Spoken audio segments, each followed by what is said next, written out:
Hello guys, कैसे हैं आप? उम्मीद करते हैं कि आप सब खैरियत से होंगे, खुश होंगे। भाई देने जा रहे हैं video India car market versus Pakistan car market. Video काफ़ी इंटरेस्टिंग है। अगर आपको पसंद आए तो लाइक और सब्सक्राइब जरूर कर लीजिए। दोस्तों, Toyota Prado, Toyota price, Toyota Corolla cross and Toyota rush ये ऐसी गाड़ियां हैं जो हमें पाकिस्तान की मार्केट में देखने के लिए मिलती हैं टोयोटा की तरफ से, बट आज तक इंडिया में लॉन्च नहीं किए कभी भी टोयोटा ने। और अगर वहीं पर मैं होंडा की बात करूं तो वैसा ही सीन में देखने के लिए मिलता है। होंडा की तरफ से HRV एंड नए वाली अकॉर्ड या फिर कहीं तो नए वाली होंडा सिविक ये पाकिस्तान की मार्केट में अवेलेबल है, बट इंडिया की मार्केट में अभी तक भी नहीं आई है। और इसके साथ ही साथ में दोस्तों बहुत सारी ऐसी भी गाड़ियां हैं सेम मैन्युफैक्चरर की तरफ से जो कि इंडिया में अवेलेबल है बट पाकिस्तान में अवेलेबल नहीं है। जैसे कि अगर मैं एग्जाम्पल दूं तो टोयोटा की तरफ से आने वाली इनोवा एंड इनोवा हाईक्रोस इंडिया में अवेलेबल है एंड बहुत ज्यादा टॉप सेलिंग है बट पाकिस्तान में अवेलेबल नहीं है। वहीं पर होंडा की तरफ से आने वाली एलिवेट इंडिया में अवेलेबल है बट पाकिस्तान में अवेलेबल नहीं है। और मैं अगर बात करूं तो सुजुकी की ऑल्टो जो कि इंडिया में कुछ ऐसी दिखाई देती है, इसकी शक्ल पाकिस्तान में जाते ही कुछ ऐसी हो जाती है, ये भी डिफरेंट है। अब इसके साथ ही साथ में दोस्तों माइंड में काफी सारे क्वेश्चंस आते हैं कि जब दोनों नेबर कंट्रीज है तो उनमें इतनी डिफरेंट गाड़ियां अवेलेबल क्यों है मैन्युफैक्चरर की तरफ से। और आपको ये भी बहुत ज्यादा देखने के लिए मिला होगा इंटरनेट के ऊपर कि पाकिस्तान में गाड़ियां बहुत ज्यादा महंगी है नेबर कंट्रीज के कंपैरिजन में, मेनली मैं कहूँ तो इंडिया के कंपैरिजन में। और दोस्तों ऐसा गाड़ियों का महंगे होने के पीछे मेजर लिंक्स निकल करके आते हैं टैक्सेस के ऊपर। बट सिर्फ टैक्सेस ही नहीं है जो गाड़ियों को महंगा कर रहे हैं पाकिस्तान के अंदर, उसके अलावा भी बहुत सारी चीजें हैं। और दोस्तों ये वो सब चीजें हैं जिसके ऊपर इंडिया ने बहुत जल्दी ही कमान पकड़ ली थी एंड उन सभी चीजों को उखाड़ करके बाहर फेंक दिया था, जिसकी वजह से आज वर्ल्ड की थर्ड लार्जेस्ट ऑटोमोबाइल मार्केट है इंडिया। एंड इंडिया के पास में दो वर्ल्ड क्लास ब्रांड्स है जो कि बहुत अच्छी गाड़ियां बनाती है, एक है महिंद्रा एंड महिंद्रा एंड दूसरी है टाटा मोटर्स। और इन दोनों ब्रांड्स में एक सिमिलरिटी है दोस्तों, ये दोनों ही ब्रांड्स पाकिस्तान में अपनी एक भी गाड़ी सेल नहीं करती है। अब दोस्तों वैसे तो पाकिस्तान की ऑटोमोबाइल हिस्ट्री स्टार्ट हो गई थी 1953 में, जहां पर बनाया गया था पाकिस्तान का पहला scooter at National Motors plant Karachi में। एंड फिर उसके बाद में हमें Ford trucks and Ali Automobiles की तरफ से गाड़ी देखने के लिए मिली, फोर्ड एंजलिया एंड फोर्ड के काफी सारे पिकअप ट्रक्स। फिर इसके बाद में आने वाले काफी सालों तक हमें ऐसी ही पार्टनरशिप देखने के लिए मिली पाकिस्तान की local manufacturers and foreign brands के साथ में अंटिल 1970 जब होता है पाकिस्तान में नेशनलाइजेशन बहुत सारी कंपनीज का। एंड इसके बाद में 1972 में फॉर्मेशन होती है पैको की, मतलब कि पाकिस्तान ऑटोमोबाइल कॉर्पोरेशन, जिसका एक मेजर हिस्सा थी पाक सुजुकी मोटर्स प्राइवेट लिमिटेड। अब दोस्तों वैसे तो फॉरेन कंपनीज के किसी भी कंट्री में आने से उस कंट्री की ग्रोथ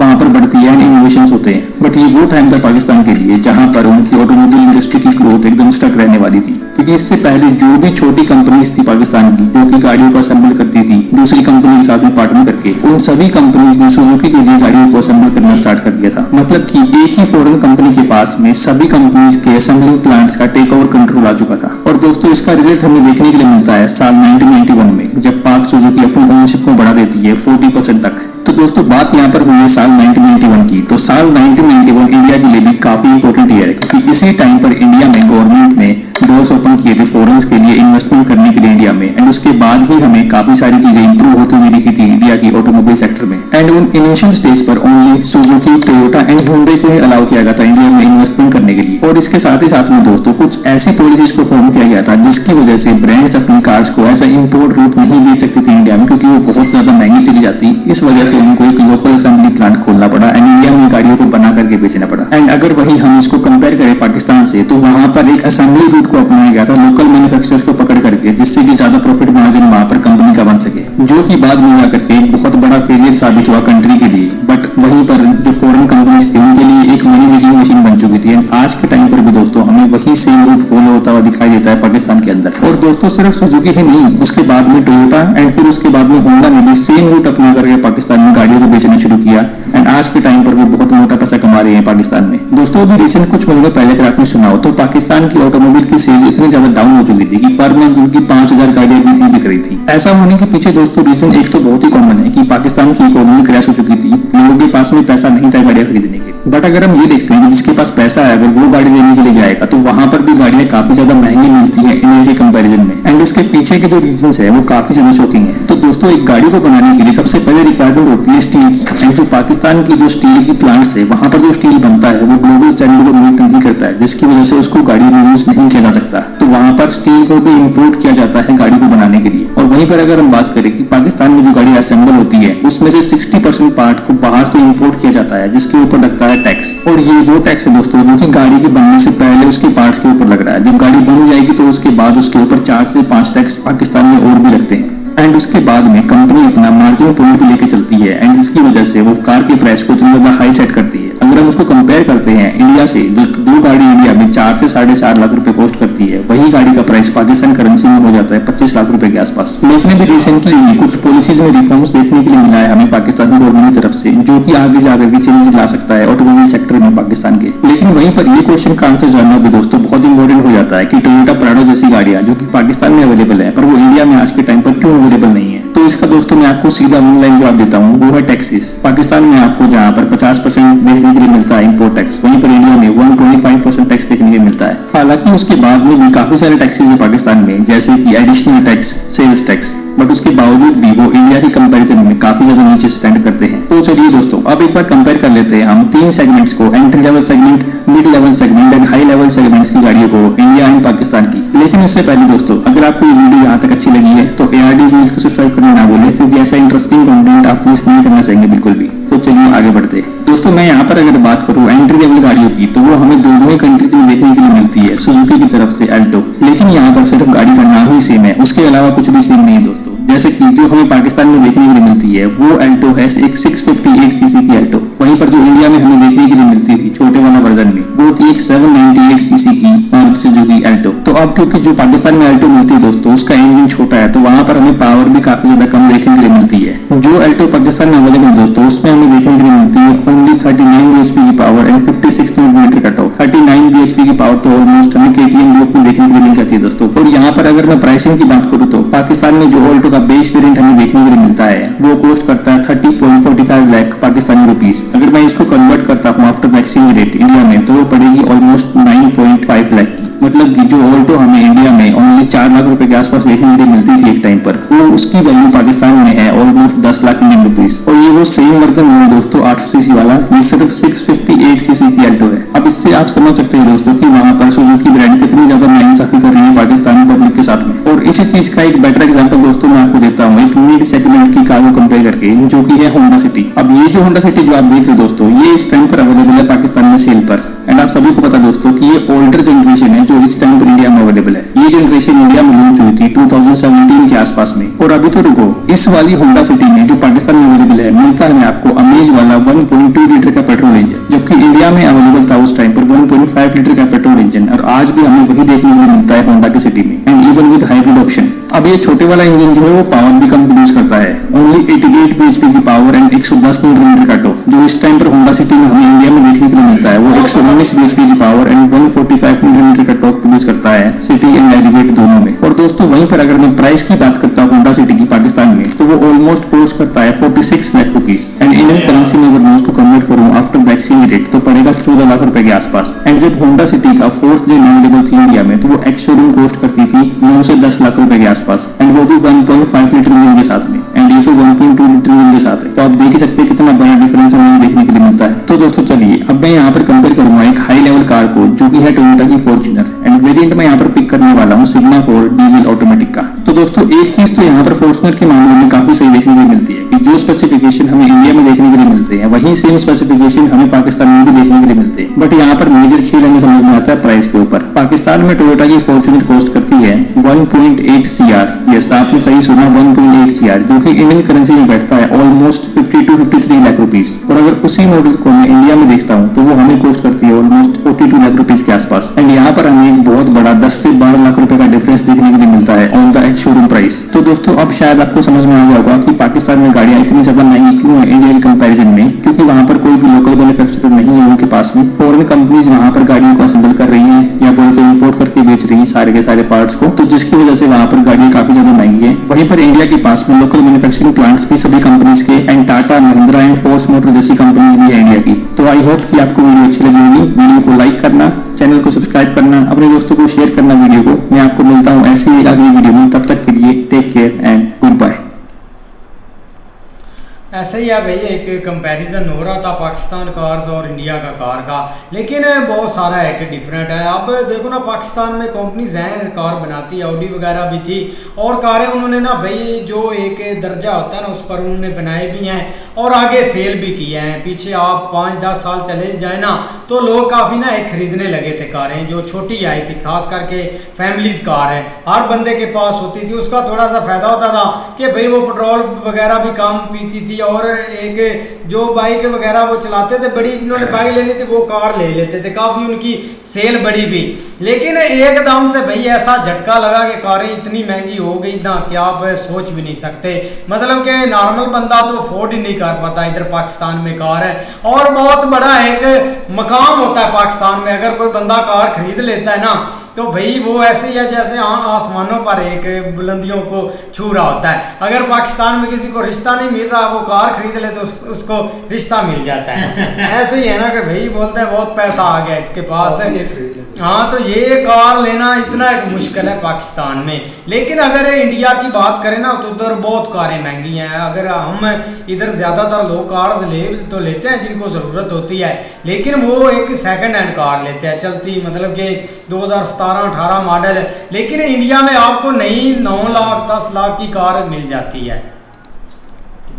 तो भाई कोई कंपैरिजन तो नहीं बनता। लेकिन अगर इंडिया की कार्स की बात करें ना तो भाई उधर हर बंदा है को अफोर्ड कर पाता है। अब देखो एक इतनी बड़ी आबादी भी है, अगर कोई कंपनी उधर नहीं आती है तो 1 लाख भी महीने में कार बिक जाए, 1 लाख से तो भाई ज़्यादा बिक जाती हैं, तो वो भाई कंपनी को काफ़ी एक प्रॉफिट हो जाता है, टैक्स काफ़ी थोड़ा होता है। ऐसे ही है अब जैसे मतलब कि पूरी कंट्री में कार्स के रेट काफ़ी कम है ना। आप दुबई देख लें, इधर हमारे विलेज के जो लोग थे यार वो अब यूरोप में गए हुए हैं ना, तो वो कार कभी मतलब कि बड़ी बड़ी वो कार चला रहे होते हैं उधर यूरोप में, लेकिन इधर उनको कोई साइकिल नहीं देता था।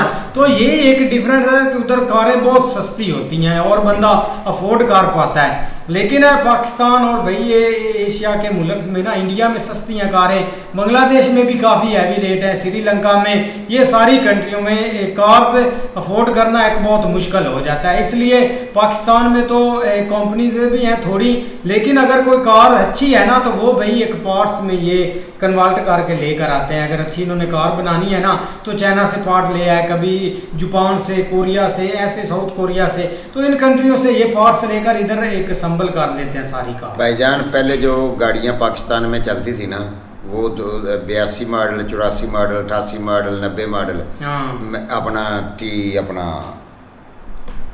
वो क्या उसको 78-70 मॉडल है। नहीं मॉडल नहीं, Alto, Audi, Alto, Suzuki, Mehran है, होंडा 70। ठीक है, उसके बाद आई है मेरान, छोटी गाड़ी, और वो पाकिस्तान में बहुत ज़्यादा बिकी भी है और चली भी है। ठीक है, उसकी कीमत भी मुनासिब थी।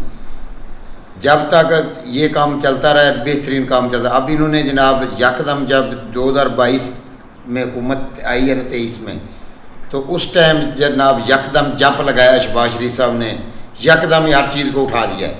वो गाड़ी जो पहले 4-5 लाख में हमें मिलती थी ना मेरान की, वो एक छोटी फैमिली के लिए बहुत ही अच्छी गाड़ी थी। मोटरसाइकिल की जितना उसका खर्चा था सिर्फ। तो जब ये आए हैं इसने यकदम टपूसली लगाई है तो यकदम उसको भी ये 12 लाख पे ले गया है। तो अब तो वैसे ही मेरान नहीं आ रही। मेरी बात मेरान है ना वो इधर बनती थी पाकिस्तान में। भाई पाकिस्तान की मैं बात कर रहा हूँ, पाकिस्तान की बात कर रहा हूँ। तो जब ये 12-13 पे ले गए, उसके बाद जब इंडिया की वो आई है अपना सुजुकी आल्टो, तो उस वक़्त इन्होंने उसकी नकल उतारी है, तो वो एक छोटी सी बनाई है साबनदानी। ठीक है, साबनदानी बनाई है और वो भी 35 लाख में दे रहे हैं। तो कहाँ से कंपेरिजन करेंगे भाईजान इस चीज़ का? वहाँ पर वो 4 लाख की मिल रही है, हमारे मुल्क में 35 लाख की मिल रही है। उससे अच्छी तो वो मेरान थी जो 4-5 लाख में मिल जाती थी, वो भी अब इन्होंने 12 लाख पे कर दिए। तो इतना ज़्यादा जब ये टैक्स लगाएंगे अवाम को, तो अवाम गाड़ी जो अवाम है वो कहाँ से इतना रुपया लेगी? भाई कोई भी बंदा नहीं, देखो ना पहले पाकिस्तान में ये जो आप बोल रहे हैं ना मेरान गाड़ी, ये पाकिस्तान में बनती थी, इधर कंपनी होती थी, तो भाई टैक्स थोड़ा सा, एक तो पार्ट्स इनको नहीं लाने पड़ते थे बाहर से, इंजन वगैरह नहीं लाना पड़ता था। अब ये जो गाड़ी बनाते हैं ना ये बस पार्ट्स जोड़ते हैं, जैसे भाई मिस्त्री होता है ना, उसे ऐसे पार्ट्स लगाते जाना है तो वो कार बन जानी है। कोई चीज़ ये अपनी नहीं बनाते। अगर इंजन वगैरह ही बनाते होगे, बैटरी वगैरह ही बनाते होगे, फिर भी कुछ कम पैसों में पड़ जानी थी। लेकिन अब जब बाहर से आप चीज़ लेकर आते हैं ना तो बहुत आपको महंगी पड़ जाती है। सुहेल भाई वो बात आपकी ठीक है। एक चीज़ है वो आज से 10 साल पहले आई है, उसके बाद दोबारा न्यू बना ही नहीं रहे, तो वो 10 साल पुरानी गाड़ी जो है वो 6 लाख से उठाकर 12 लाख आप उसका रेट कर दें तो ये कहाँ का है? मेहरान के मुकाबले में ये छोटी गाड़ियां आई भी हैं। ये जो छोटी गाड़ी है भैया, ये 35 लाख रुपया कौन आपकी जेब में है? 35 लाख 35 लाख नहीं है। तो हम मोटरसाइकिल अफोर्ड बड़ी मुश्किल से करते हैं, 35 लाख कहाँ से लेंगे? तो बच्चों को पालेंगे या 35 लाख? अब हर चीज सस्ती थी। अब बाइक का तब क्या रेट था? 70 का 60-65 ही था ना। तो आप यही अंदाजा तो भाई मैं वही शहबाज शरीफ नहीं था तब भी उसने सस्ती की हुई। भाईजान मेरी बात सुने, ये जब इमरान का गया उस टाइम 75,000 की 70 थी, होंडा 70, ठीक है। जब भी इसकी हुकूमत आई है आते ही इसने उसको डबल कर दिया है। और भाई साहब इमरान खान ने 3 साल हुकूमत की है, उसमें भी 3 साल बंदा सीधे ही नहीं हो सकता। जो पहले निजाम चल रहा था वो तो दूसरी हुकूमतें चला रही थी ना। कौन सी? सारी हुकूमतें आपकी बेनजीर भी रही है, वजीर आजम नवाज शरीफ भी रहा है, ये इन खानदानों ने हुकूमत की है। भाईजान उन्होंने अपना पहले शहबाज शरीफ ने रेट बढ़ाया था, ना ही आसफ जरदारी ने बढ़ाया था, ना ही इमरान खान ने बढ़ाया था। ये जब आया है ना, जिस टाइम ये दोनों चाचा भतीजी आए हैं उसी टाइम इन्होंने हवा में हर चीज उड़ा दी है। ऐसे इन्होंने इतना रेट उठाया है कि डबल रेट किया है हर चीज का। एक मिनट, मोटरसाइकिल डबल रेट पे गई, मेहरान जो 10 साल से बन ही नहीं रही, वो पुरानी बाइक अपना कारें हैं, उनका रेट डबल कर दिया। हर चीज का रेट इन्होंने डबल किया है। डॉलर कहाँ था उस टाइम? 170 रुपये। अब कहाँ है डॉलर? वो तो नवाज शरीफ की हुकूमत में डॉलर भाई शहबाज शरीफ साहब ने इन तमाम चीजों का बेड़ा गर्क किया है। आप बोल रहे हैं यार हर मुल्क में भाईजान देखो ना, ये एक पैसा कितना लेते थे बाहर से, थोड़ा सा लेते थे। आपकी मैन्युफैक्चर भी काफी अच्छी थी, आप चीजें बनाकर बेचते भी थे, मुल्कों के साथ अच्छा चलते भी थे। अब कोई कंट्री तो साथ आपके चलने कोई चीज। आप देखो ना, मेरी दुबई में जो सबसे बड़ी मार्केटिंग है ना आपकी, ये चावल की, ये हर चीज की छोटी छोटी, ये पहले पाकिस्तान के लोग होते थे, उन्होंने सारी मतलब के अपनी चीजें बेचते थे इधर पाकिस्तान से बाहर है दुबई में, ये सारे मिडल ईस्ट में। लेकिन अब जो चीजें उधर जाती है ना वो भाई एक इंडिया के किसान मतलब के चावल वगैरह, ये मसाले वगैरह, ये इंडिया की चीजें जा रही हैं। भाईजान आप बोल रहे हैं ना कि पहले थोड़ा सा कर्जा लेते थे। जब इमरान का गया था उस वक्त हमारे ऊपर 43 अरब का कर्जा था, ठीक है। अब हमारे ऊपर है 78 अरब का कर्जा। मैं ये मेरी बात सुनो यार, ये बात गलत है। अच्छा। आप पूरी बात या सुने या करने दें। अच्छा करो। उस वक्त 43 अरब खर्चा, 43 अरब डॉलर हमारे ऊपर कर्जा था। अब हमारे ऊपर जब से ये चौधरी साहब आए हैं 2 साल में, इन्होंने हमारे ऊपर 78 अरब कर्जा डाल दिया है। अच्छा। ठीक है। एक चीज इन्वेस्टमेंट ऐसी बताएं जो इसने हमारे अवाम के लिए की है, अवाम की खातिर इसने ये कदम उठाया है। कोई ऐसी चीज दिखा दे हमें, सिवाय जिलाओ गिराओ की सियासत चल रही है। ये भी आप परसों का देख ले, 108 MNA MPA को 10-10 साल की सजा सुना दी है। क्या एक बंदा लाहौर में है, तो मेरी अच्छा बात सुने, एक बंदा लाहौर में है, पर्चा फैसलाबाद में हो गया उस पर। एक बंदा डेरा गाजी खान में है, पर्चा फैसलाबाद में हो गया। और इतनी जल्दी फैसला जज साहब ने सुनाया है कि ऐसे हवा में फैसला उठाया है कि 108 बंदा 10-10 साल का है, चलो जी हर चीज खत्म। जैसे अपना शहबाज शरीफ आता है, महक उठाता है, इधर फेंक देता था, वैसे ही जज ने फैसला सुना दिया। तो कहां से हम इंडिया का कंपेयर करेंगे अपने साथ? वहां हर चीज की पर्सनैलिटी, हर चीज को अवाम को हर किस्म का रिलीफ मिल रहा है। 200 यूनिट उनको फ्री मिल रहे हैं, हमें 200 यूनिट में 5-5 हजार रुपये बिल आ रहा है। और अगर 1 यूनिट ऊपर हो जाए तो 14,000 बिल आ जाए। उनके साथ हमारा कंपेरिजन बनता ही नहीं है भाई। नहीं देखो ना, कंपैरिजन बनता नहीं है, लेकिन कम से कम आपको इस चीज का एहसास तो जरूर होता है ना कि भाई हम क्यों इस तरह नहीं कर सकते। देखो ना, ये चीजें देखने का मतलब भी यही होता है कि वहां पे देख लो, हम एक तरफ तो उनको कहते हैं कि ये है वो हमसे मतलब हर तरह से हम कहते हैं कि हम ताकतवर हैं, यही आप कहते हैं ना। लेकिन ताकत ये नहीं होती, ताकत ये होती है कि जिस तरह आप वो आवाम को भैया अपने को रिलीफ दे रहे हैं। एक टाइम था इंडिया को एक बहुत बड़ा ताना मिलता था कि वो एक गरीब कंट्री और वहाँ पे जो लोग रहते हैं वो एक गुर्बत की लकीर से नीचे ज़िंदगी बसर कर रहे हैं। लेकिन भाई ये जो लास्ट 10 साल का टर्न्योर रहा है पीएम मोदी का, उन्होंने भी बहुत सारे लोगों को एक गुर्बत से निकाला है और एक उनके जो है ना वो एक अच्छे लेवल के ऊपर लेके आए हैं। उसमें बहुत सारी उन्होंने स्कीमें दी हैं, मीन के उन्होंने भाई कोशिश की है और इस हद तक पहुंचे, लेकिन अभी भी वो इस चीज़ के ऊपर लगे हुए हैं। बाकी भी गाड़ियों की अगर बात करें ना तो यहाँ पे जितना पैसा भाई ये गाड़ियों वाले लोग कमा रहे हैं ना, कोई भी नहीं कमा रहा। आप देख लो ये आल्टो है, मैंने अपनी आंखों से 2-3 इसके एक्सीडेंट देखे हैं। आपको पता है जब एक्सीडेंट होता है तो ये ऐसे हो जाता है। वो भाई इसमें है ही कुछ ना, हाँ। सिवाय इंजन के सिर्फ टीन का डब्बा है। टीन का इसको ऐसे हलाया ना, ऊपर हाथ लगाया ये खड़ इससे अच्छी जो हमारी मेहरान थी, वो मेहरान जो 6 लाख की 6 लाख 4-5-6 लाख में मिलती थी और वो इससे कई गुना बेहतर थी। ये गाड़ी जो आप आई है ये तो बिल्कुल ही फारग है यार। वो कमर भाई उन्होंने ली नहीं थी, वो 35 लाख की गाड़ी है, उसका तो ऐसे हवा अगर तेज हवा चलती है ना तो वो गाड़ी ऐसे ऐसे करती है। उसको तो इंसान को खुद गिरने का खतरा है कि कहीं ये हम नीचे फसलों में ना गिर जाए। वो कहीं जा रहे थे, उनको जब मतलब आगे आंधी आई तो उसको थोड़ा बहुत फील हुआ कि यार हम जो है ना वो हमारी गाड़ी उड़ रही है। भाईजान वो उसमें है ही कुछ नहीं, उसका रेट लगवाना शुरू कर दिया कि इसको मैं सेल करके कोई बड़ी गाड़ी ले लूं। मतलब ये कि इस हद तक वो मतलब उससे डर गए। मौलवी साहब आप कुछ बोल रहे हैं? भाई जाफर कह रहा है कि उधर स्कीम देते हैं, ठीक है ना, अभी अपनी आवाम को वो स्कीमें देते हैं। इधर स्कीम जो है ना, मरियम नवाज साहब ने जब गंदम कटाई हुई थी ना तो उसका रेट 2200 रुपया 2000 रुपया निकाला था, तो उसने नाल ही ऐलान कर दिया था कि मैं 5-5 हज़ार रुपया दूंगी। वो भी कई आदमियों को मिला है, कईयों को नहीं मिला है। किसको मिला? किसी को भी नहीं मिला भाई, चंद एक लोगों को मिला है भाई बेच ना अपना वो जो खास आदमी है। क्या कोई भी कंट्री है ना, आप देख लो इंडिया की अगर आप मिसाल लेते हैं ना तो उन्होंने अपने आप को भाई डिजिटल किया है। डिजिटल का मतलब है कि कैश हाथ में नहीं पकड़ाना, उनके मोबाइल में जो ट्रांसफर करना, उसके अलावा उनका कोई भी मतलब एक वहाँ पे यूपीआई एक सिस्टम है, उसके थ्रू वो आगे ट्रांसफर करते हैं चीजों को। ये एक वहाँ पे प्योरिटी भाई वो जो ऐलान किया ना उसमें चंद पैसे चंद आवाम को मिले हैं। दूसरा जो है ना उनको खाद वगैरह उसके लिए उन्होंने रख दिया है, वो भी नहीं मिलनी है, ठीक है ना। लेकिन कुछ अवाम का भी कसूर है।